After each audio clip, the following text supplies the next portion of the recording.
Hello friends, Radhe Radhe, Hare Krishna. Welcome back to my channel. Friends, आज हम बात करेंगे रंग भरी एकादशी के बारे में। तो जानेंगे कब है रंग भरी एकादशी, जिसे हम आमल की एकादशी के नाम से या आंवला एकादशी के नाम से भी जानते हैं। तो आज हम जानेंगे इसका डेट, पूजा का, व्रत का समय, पारण का समय, शुभ मुहूर्त क्या है, कैसे करना चाहिए और लास्ट में हम इसकी कथा पढ़ेंगे। हिंदू धर्म में हर महीने 2 बार आती है एकादशी। महीने में मतलब 2 बार, एक कृष्ण पक्ष की, दूसरा शुक्ल पक्ष की। मार्च माह का पहला एकादशी का व्रत आने वाला है आमल की एकादशी। मतलब इसका महत्व क्या है पूजा विधि। तो फाल्गुन शुक्ल पक्ष की एकादशी को आमल की एकादशी हम इस नाम से या आंवला एकादशी के नाम से जानते हैं। इसे रंगभरी ग्यारस, रंगभरी एकादशी के नाम से भी लोग बोलते हैं। आमल की एकादशी होली से पहले आती है। अंग्रेजी कैलेंडर के अनुसार आमल की एकादशी फरवरी मार्च के महीने में आती है। एकादशी व्रत भगवान विष्णु को समर्पित होता है। मान्यता है कि इस व्रत को रखने व भगवान श्री हरि विष्णु की विधिवत पूजा करने से सभी पापों से मुक्ति मिलती है और अंत में मोक्ष की प्राप्ति होती है। भगवान श्री हरि विष्णु की कृपा से मनवांछित फल मिलता है। और जाने आमल की एकादशी की व्रत की पूजा की शुभ मुहूर्त क्या है, विधि क्या है, पारण समय क्या है। तो सबसे पहले हम बात करेंगे इसकी शुभ तिथि के बारे में। तो हिंदू पंचांग के अनुसार आमल की एकादशी की तिथि 9 मार्च 2025 को सुबह 7:45 पर प्रारंभ हो जाएगी और एकादशी तिथि का समापन 10 मार्च 2025 को सुबह 7:44 पर समाप्त होगा। उदया तिथि के अनुसार आमल की एकादशी का व्रत 10 मार्च 2025 को रखा जाने वाला है। अब बात करेंगे इसके पूजन के शुभ मुहूर्त के बारे में। तो ब्रह्म मुहूर्त का समय रहेगा 5:59 से लेकर के 5:48 तक। और अब बात करेंगे इसके अभिजीत मुहूर्त के बारे में। अभिजीत मुहूर्त है 12:08 से लेकर के 12:55 PM तक। विजय मुहूर्त है 2:30 बजे से लेकर के 3:17 PM तक। गोधली बेला का मुहूर्त है 6:24 से लेकर के 6:49 PM तक। अमृतकाल का मुहूर्त रहेगा शुभ मुहूर्त 6:12 से लेकर के 7:52 तक। मतलब 6:12 PM, 7:52 PM। ये सब PM की बात हो रही, ठीक है। सर्वार्थ सिद्ध योग का निर्माण हो रहा है, जो कि इसका योग बन रहा है 6:36 AM से लेकर के 12:51 AM तक, 12:51 तक। ये 11 मार्च तक का मुहूर्त है, ठीक है। आमल की एकादशी का शुभ मुहूर्त क्या है। तो हिंदू पंचांग में, हिंदू धर्म में एकादशी व्रत के समान कोई भी व्रत नहीं है। एकादशी व्रत के समाप्त करने को पारण कहते हैं। और इसका पारण समय, तो एकादशी व्रत के अगले दिन सूर्योदय के बाद पारण किया जाता है। एकादशी व्रत का पारण द्वादशी तिथि समाप्त होने से पहले किया जाता है। मतलब ये द्वादशी तिथि समाप्त होने के पहले मतलब किया जाना चाहिए पारण, ये शुभ होता है। आमल की एकादशी व्रत पारण का शुभ मुहूर्त क्या है। तो इसका मुहूर्त है आमल की एकादशी के पारण मतलब व्रत खोलने का समय। इसका शुभ मुहूर्त है 11 मार्च 2025 को सुबह 6:35 से लेकर के सुबह 8:13 तक। ये पारण का समय है। पारण तिथि के दिन द्वादशी समाप्त होने का समय है सुबह 8:13 पर। अब आप एक बात और कहेंगे कि मैम हमें तो ये पता था, आपने ये बताया। तो काफ़ी सारी जगहों पे पंचांग में थोड़ा सा समय के कारण ऊपर नीचे हो सकता है, तो इसमें कोई दिक्कत वाली बात नहीं है। आप जिनको फॉलो करते हो उनके हिसाब से आप इस एकादशी का समय है जो निर्धारित कर सकते हैं, उनके हिसाब से चल सकते हैं। लेकिन समय किसी के भी गलत नहीं है, ये ऊपर नीचे, हाँ टाइमिंग के हिसाब से ज़रूर से हो सकता है। तो आप ये ना कहें कि उन्होंने तो ये बताया, आप ये बता रही हैं, आपने ऐसा बता दिया, उन्होंने तो ऐसा बताया था, हम तो उनको फॉलो करते हैं, ये एस्ट्रोलॉजर गलत बताते हैं। तो प्लीज़ ऐसा ना करिएगा। आप जिनको फॉलो करते हैं आप उनके हिसाब से आप चल सकते हैं। लेकिन पंचांग के अनुसार 2-3 ऐसे टाइमिंग होते हैं, 2-3 ऐसे टाइम हैं जो यही गणना करते हैं, ठीक है। अब बात करेंगे हम आमल की एकादशी मतलब रंग भरी एकादशी की व्रत कथा के बारे में। लेकिन उससे पहले आप एक चीज़ और जान लीजिए कि रंग भरी एकादशी जो कि शिव और माता पार्वती के लिए बहुत ही शुभ मानी गई है। मतलब आज के दिन से बाबा विश्वनाथ में, काशी बनारस में और उज्जैन में महादेव के साथ होली खेलना शुरुआत हो जाती है, शुरू हो जाता है ये पर्व। मतलब खूब धूमधाम से जिस तरह से शिव जी की बारात निकाली जाती है, शिवरात्रि, महाशिवरात्रि पर उसी तरह से आज के दिन से वहाँ पर महाउत्सव की तैयारी होती है और महाउत्सव होता है। आज के दिन से हमारे बांके बिहारी विष्णु जी, मतलब श्री हरि विष्णु के हर मंदिर में, बांके बिहारी, गौरिया मठ में, राधा कृष्ण वृंदावन, मथुरा, खाटू श्याम, इन सारी जगहों पे बहुत ही धूमधाम से होली का उत्सव मनाया जाता है। और रंग भरी एकादशी का आज के दिन से महादेव के जो गण हैं, उनके भक्त हैं, काशी बनारस है, वहाँ पर भी खूब धूमधाम से इनकी शाही सवारी निकाली जाती है। खूब रंग गुलाल अबीर से पूजा होती है और एक दूसरे को लगाया जाता है। वहाँ पर भी उत्साह, आज से उत्सव ये चालू हो जाता है, क्योंकि ऐसी पौराणिक प्राचीन कथा आती है एक, कि आज के दिन महादेव और माता पार्वती जी शादी के बाद पहली बार जब वाराणसी गए थे, तब वहाँ पर भी महादेव के भक्तों ने, गणों ने उनका गुलाल से, अबीर से उड़ा करके, गुलाल अबीर उड़ा करके उनका स्वागत किया था, माता पार्वती और महादेव का। इसलिए एक दूसरे के ऊपर खूब गुलाल लगाया, खूब अबीर उड़ाया, उनका स्वागत किया खूब धूमधाम से। इस तरह से उनका स्वागत किया, इसलिए आज के दिन से वहाँ होली प्रचलित है। और फिर जब माँ पार्वती कैलाश पर पधारी थी पहली बार शादी के बाद, तो फिर से उन्होंने स्वागत गुलाल अबीर के साथ किया था। खूब रंग उड़ा करके, धूम मचा करके उनका स्वागत किया था माता पार्वती का। इसलिए आज के दिन से वहाँ पर भी खूब होली का उत्साह मनाया जाता है। खूब उत्साह के साथ वहाँ के भक्तगण हैं, वहाँ पर खूब अच्छे से धूमधाम से होली मनाते हैं। इसलिए ये कथा और भी प्रचलित होती है कि वहाँ आज से वाराणसी में महादेव के जितने भी भक्त हैं, वहाँ पर बनारस है, काशी है, उज्जैन है, सब जगहों पर होली का निर्माण शुरू हो जाता है, मतलब होली खेलना शुरू हो जाता है। अब बात करेंगे आमल की एकादशी की व्रत कथा के बारे में। त्रेता युग में एक दिन महाराज मानधाता ने ब्रह्मर्षि वशिष्ठ जी से अनुरोध किया कि हे मुनिवर, यदि आप मुझसे प्रसन्न हैं तो कृपा पूर्वक मुझे कोई ऐसा व्रत बतलाइए जिसको करने से मेरे सब प्रकार से कल्याण हो। महर्षि वशिष्ठ ने उत्तर दिया, हे राजन, यूँ तो सभी एकादशी व्रत में उत्तम है, परंतु इनमें सर्वोत्तम है आमल की एकादशी व्रत। फाल्गुन मास के शुक्ल पक्ष की इस आमल की एकादशी का व्रत करने से सभी पाप नष्ट हो जाते हैं और इस व्रत को करने से 1000 गायों के दान करने के बराबर पुण्य फल प्राप्त होता है। इस बारे में एक कथा मैं आपको सुनाता हूँ, ध्यान पूर्वक सुनिए। वैदिक नामक एक नगर में ब्राह्मण, क्षत्रिय, वैश्य और शूद्र चारों वर्णों के परिवार आनंद पूर्वक रहा करते थे। वहां पर सदैव वेद ध्वनि गूंजा करती थी। पापी, दुराचारी तथा नास्तिक कोई भी वहां नहीं था।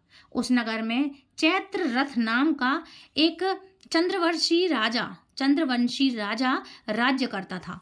सभी नगरवासी भगवान विष्णु के परम भक्त थे और सभी नियम पूर्वक एकादशियों का व्रत किया करते थे। प्रत्येक वर्ष के समान फाल्गुन मास के शुक्ल पक्ष की आमल की एकादशी आई और उस दिन राजा, प्रजा तथा बाल वृद्ध सबने हर्षपूर्वक व्रत किया। राजा अपनी प्रजा के साथ मंदिर में जाकर कुंभ स्थापित करके धूप, दीप, नैवेद्य, पंचरत्न आदि से धात्री मीन्स आंवले के पेड़ की पूजा करके इस प्रकार स्तुति करने लगा। वो बोले, हे धात्री, आप ब्रह्मा जी द्वारा उत्पन्न हुए हो और समस्त पापों का नाश करने वाले हो, अतः आपको मेरा नमस्कार है। अब आप मेरे अर्घ्य स्वीकार करें। आप रामचंद्र जी द्वारा सम्मानित हो। मैं आपसे प्रार्थना करता हूँ कि आप मेरे समस्त पापों को समूल नष्ट करें। मंदिर में सबने रात्रि को जागरण किया। रात के समय वहाँ एक बहेलिया आया जो अत्यधिक पापी और दुराचारी था। वह अपने कुटुंब का पालन जीव हिंसा करके किया करता था। उस दिन उसे कोई शिकार नहीं मिला था, अतः निराहार रहना पड़ा उसे। दिन भर भूखा रहा, निराहार रहा। भूख तथा प्यास से अत्यंत व्याकुल निराहार रहकर वह बहेलिया मंदिर के एक कोने में जाकर बैठ गया और विष्णु भगवान तथा एकादशी महारानी की कथा सुनने लगा। इस प्रकार अन्य मनुष्यों की भांति उसने भी सारी रात जागरण में बिता दी।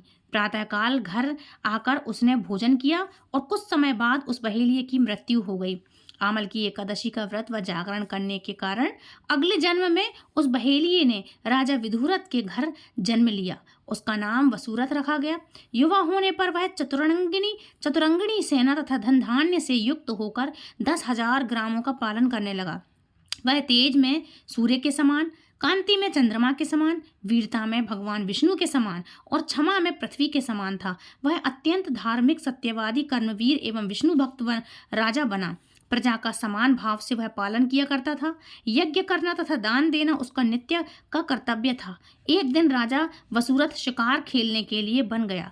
देवयोग से वह मार्ग भूल गया और रात्रि हो जाने पर उसी वन में एक वृक्ष के नीचे सो गया।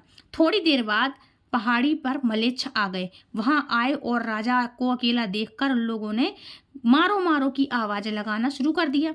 वसुरथ की ओर दौड़े वो लोग। वे मलेच्छ कहने लगे कि इसी दुष्ट राजा ने हमारे माता पिता पुत्र पौत्र आदि अनेक संबंधियों को मारा है तथा देश से निकाल दिया है, अतः एव इसको अवश्य ही मारना चाहिए। ऐसा कहकर वे मलेच्छ अस्त्रों का प्रहार करने लगे। अनेक अस्त्र शस्त्र तथा राजा के शरीर पर गिरते ही नष्ट हो जाते और उनका वार पुष्पों के समान प्रतीत होता। अब उन मलेच्छों के अस्त्र शस्त्र उल्टा उन्हीं पर प्रहार करने लगे, जिससे वे घायल होने लगे। इसी समय राजा को भी मूर्छा आ गई। उस समय राजा के शरीर से एक दिव्य स्त्री उत्पन्न हुई। वह स्त्री अत्यंत सुंदर वस्त्रों तथा आभूषणों से अलंकृत थी, मगर उनकी भ्रुकुटी टेढ़ी थी। लाखों आंखों के लाल लाल आंखों से उनके अग्नि निकल रही थी। वह स्त्री मलेच्छों को मारने को दौड़ी और थोड़ी ही देर में उसने सब मलेच्छों को काल का ग्रास बना दिया। जब राजा सोकर उठा तो इन मलेच्छों को मरा हुआ देखकर उसने वो सोचने लगा कि इन शत्रुओं को किसने मारा है। वह ऐसा विचार कर ही रहा था कि तभी आकाशवाणी हुई, हे राजा, इस संसार में विष्णु भगवान के अतिरिक्त कौन तेरी सहायता कर सकता है।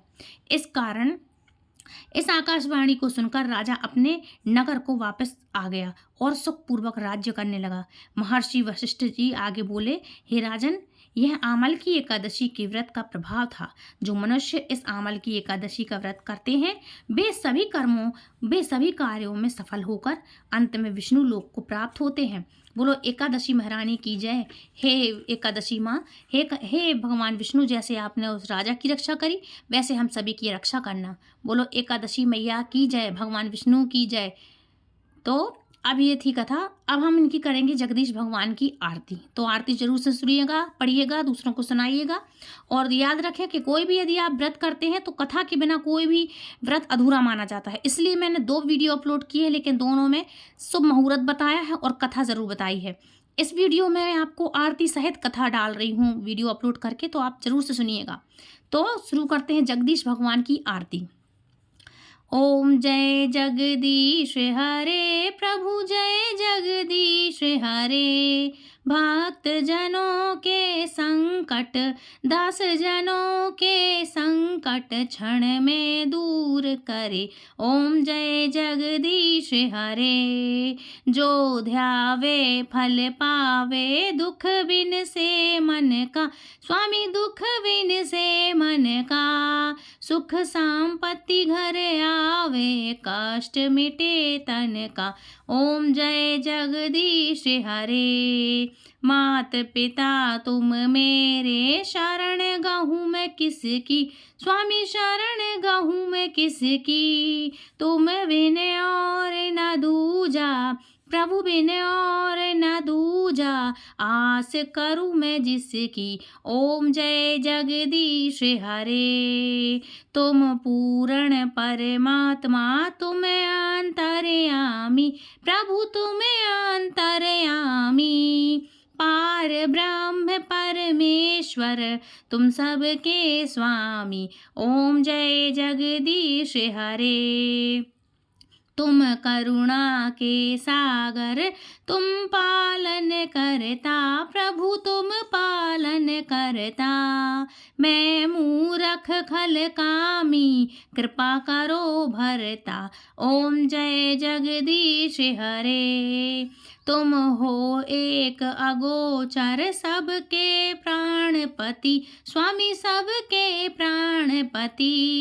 किस विधि मिलूं दया मैं तुमको, मैं कुमति। ओम जय जगदीश हरे।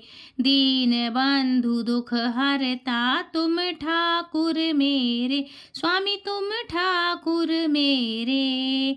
अपने हाथ उठाओ, द्वार पड़ा तेरे। ओम जय जगदीश हरे। विषय विकार मिटाओ, पाप हरो देवा, स्वामी पाप हरो देवा। श्रद्धा भक्ति बढ़ाओ, संतन की सेवा। ओम जय जगदीश हरे, जय जगदीश हरे, प्रभु जय जगदीश हरे। भक्त जनों के संकट क्षण में दूर करे, ओम जय जगदीश हरे। बोलो भगवान जगदीश भगवान की जय, भगवान सत्यनारायण की, श्री हरि विष्णु की जय, लक्ष्मी माता की जय। बोल बोल पते पार्वती हर हर महादेव। तो फ्रेंड्स, ये थी आज की वीडियो। आई होप आज का वीडियो पूरा विस्तार से आपको पसंद आया होगा। यदि पसंद आया तो प्लीज़ दूसरों को शेयर ज़रूर करें, अपने तक ना रखें, क्योंकि हमारे हिंदू धर्म की इतने विशेष पर्व की ये कथाएं हैं, इतना विशेष महत्व, इतना पर्व आने वाला है, रंग भरी एकादशी, उसके बाद फिर होली का पर्व। तो ये सभी चीज़ें एक दूसरे से जुड़ी हुई हैं, कनेक्ट हैं। इसलिए आप ये दूसरों तक शेयर ज़रूर करें। और यदि आप हमारे चैनल पर पहली बार आए हैं, आप तक ये वीडियो पहुंच गया है, तो चैनल को सब्सक्राइब करके बेल आइकन को ऑल पे प्रेस करें, ताकि आने वाली हर एक वीडियो की नोटिफिकेशन सबसे पहले आप तक पहुंचे। तो फ्रेंड्स, मिलती हूँ नेक्स्ट वीडियो में, तब तक के लिए राधे राधे, हरे कृष्णा और हैप्पी होली वंस अगेन। और रंग भरी एकादशी की आप सभी को हार्दिक हार्दिक शुभकामनाएं। हरे कृष्णा, हरि बोल।